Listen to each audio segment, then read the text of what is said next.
Paddy Donovan today. It's Paddy, some atmosphere in there. What do you make of that? Yeah, it's absolutely brilliant. Great support, great turnout for Lewis and myself. It's the biggest fight in Irish history, so we expect nights like this, events like this. So yeah, thanks to everyone that turned up, for me and for Lewis. You made all this very, very possible. Now the crowd is full of support for you. How does it feel to see your own fans make way up to Belfast and just show so much love for you? Yeah, it's great. It's even going to be bigger this time round after the controversy we had in the last fight. I think this time round the fans have really backed me and started to follow me throughout Ireland, throughout the world really. But yeah, look, I think this will be a very historical night come September 13. I'm looking forward to it. So I'm going to touch on the last fight. Obviously, complete domination throughout the whole fight. You dropped them close, and then obviously the shot after the bell.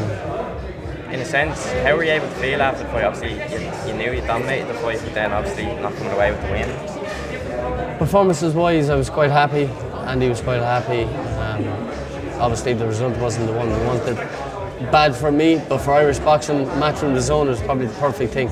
We're back here in Belfast, 2 Irish fighters fighting for the vacant IBF World title. So, even though it was hurtful at the time, it actually worked out better. So it's all a part of God's plan, I think. And yeah, I'm just ready now. And obviously, with the sense of the world title on the line, how does that feel to have the chance to become the first, or in an all-Irish title fight, win a world title on Irish soil? Yeah, it's history. It's history. These nights don't go around often. They've never happened in Irish boxing history. Probably never will again, I'm going to be honest about it. So to have 2 welterweights at this part of the career challenging for a world title is second to none, I think. You know, and to make it more special, I think when I become world champion, being trained by Andy Lee, former world champion, Irishman, training an Irishman, I'd like to give Andy that little gift too. So we'll see. And obviously coming to enemy territory for the second time now, were you disappointed in the sense you couldn't get the fight back down south? Or? Look, it is what it is. Obviously, you'd always want to fight at home.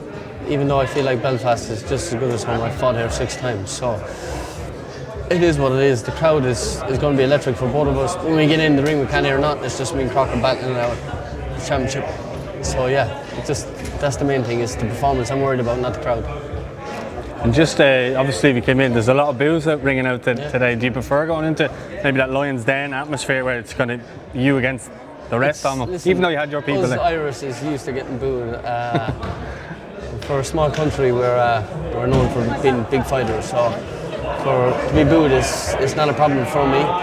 The event is not a problem for me. You could see that in the last time against Crocker. It was just like the aura about me, the event, the whole week about the fight, the walkout, the songs, the dance, the music, everything was perfect. So yeah, look, I don't mind the negativity or the positivity. I just tried to do what I can do. Obviously, you're the main attraction now. When I first spoke to you, it was on the undercard of Katie's fight against Cameron. But like to see now how much do you feel like you're able to handle that pressure of being in these main events? Yeah, look, I've always been the person to. I always saw myself in these positions where someday I know I'd have the limelight on me.